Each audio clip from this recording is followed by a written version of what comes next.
Assalamualaikum warahmatullahi ta'ala wabarakatuh. Apa khabar semua anak-anak murid Ustazah Hanani? Hari ini Ustazah Hanani akan masuk kepada tajuk yang baru. Tajwid tahun 5. Buka buku teks. Tajuk Mad Iwad. Okey, tajuk Mad Iwad. Semua bersedia? Okay, kita akan masuk kepada pengertian. Apa itu mad iwad? Mad iwad ialah mewakafkan pada bacaan akhir kalimah yang berbaris tanwin di atas kecuali pada huruf ta marbutah. Mad iwad hanya berlaku pada akhir kalimah yang berbaris tanwin di atas. Kecuali pada huruf ta marbutah. Ingat, hanya berlaku pada akhir kalimah yang berbaris tanwin di atas. Kecuali pada huruf ta marbutah. Tanwin ada tanwin di atas, tanwin di bawah dan juga tanwin di depan. Tetapi untuk mad iwad hanya berlaku pada tanwin di atas. Kita tengok pada kadar panjang bacaan mad iwad. Kadar panjang bacaan mad iwad ialah 2 harakat. Seterusnya kita masuk kepada cara bacaan mad iwad. Cara bacaan mad iwad ialah menukarkan baris tanwin di atas kepada huruf alif. Menukarkan baris tanwin kepada huruf alif. Bagaimana tu? Okey, jom kita tengok. Okey, kita tengok pada misal. Contoh ya, Ustazah bagi misal yang pertama. Mihadan. Bagaimana kita nak menukarkan tanwin ini kepada huruf alif? Cara bacaan mihada. Okey, Ustazah bagi contoh yang kedua. Okey, tengok betul-betul. Ustazah bagi contoh yang kedua. Azwajan. Cara yang betul untuk membaca mad iwad di akhir kalimah ketika waqaf. Azwaja.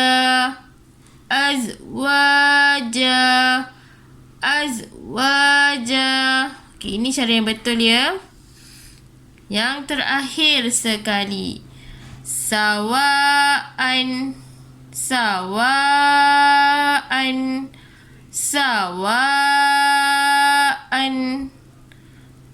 Kita tengok cara yang betul. Sawa'a.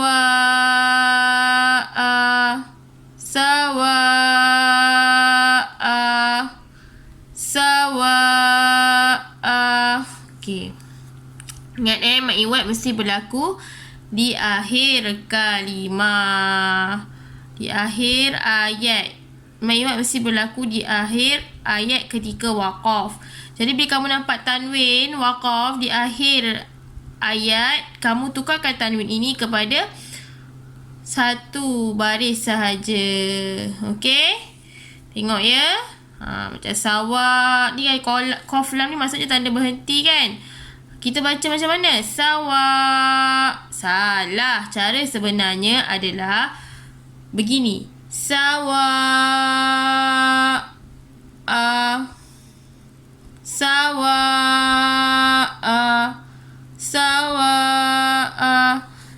Tetapi penambahan maklumat kecuali pada huruf ta marbutah. Jika ada huruf ta marbutah ketika waqaf, tidak boleh kita dibaca dengan satu baris sahaja. Okey, kita tengok pada kalimah ni. Azwajan salasah. Tanwin bertemu dengan sa adalah ihfa hakiki. Jadi kita baca dengung Azwajan salasah.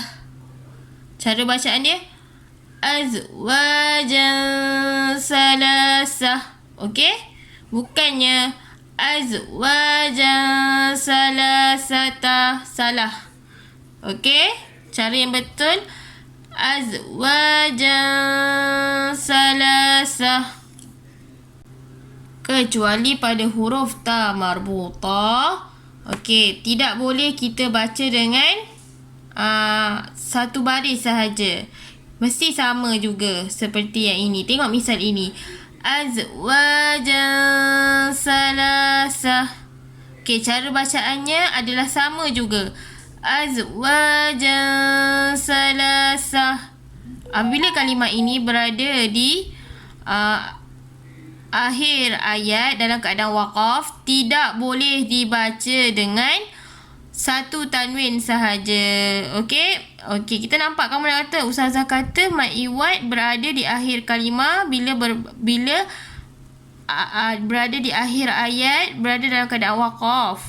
Okey, kamu kata Ustazah kata mad iwad berada di dalam tanwin yang berada dalam keadaan waqaf. Okey, salasah ini adalah waqaf. Lepas tu ada tanda tanwin. Jadi walaupun dia ada tanda tanwin, dia bukan mad iwad kerana huruf ta marbutah. Jadi perlu dibaca dengan biasa sahaja. Azwajan salasah. Okey, bukan dibaca dengan cara di bawah ni. Salah. Azwajan salasata. Salah. Okey? Hanya keadaan dalam huruf ta marbutah. Okey, mad iwad iaitu tanwin itu tidak boleh dibaca dengan cara satu tanwin sahaja. Okey? Mad iwad hanya berlaku ketika waqaf sahaja dan termasuk dalam bahagian mad asli. Ingat mad iwad hanya berlaku ketika keadaan waqaf sahaja. Macam kalimah yang ni. Mesti dalam keadaan waqaf. Azwajah pun waqaf. Yang ni pun waqaf. Kamu akan jumpa macam ni di dalam Al-Quran. Tetapi cara bacaan perlu dibaca begini. Dari dalam Al-Quran kamu jumpa yang kalimah begini. Okey, saya ulang ya. Contohnya mihadan. Tapi cara yang sebenar bila dibaca waqaf, mihada. Azwajan. Azwaja. Bila kamu jumpa dalam Quran waqaf yang ni, kamu baca sawa. Kamu jumpa kalimah ini sawa. Salah. Sawa. Salah. Cara sebenarnya adalah begini. Sawa. Ini mad iwad kecuali pada huruf ta marbutah perlu dibaca seperti biasa. Azwajan salasah. Bukannya azwajan salasata. Ini salah. Okey? Okey, faham? Jika ada persoalan boleh tanya Ustazah. InsyaAllah kita jumpa lagi pada kelas yang akan datang. Terima kasih. Assalamualaikum.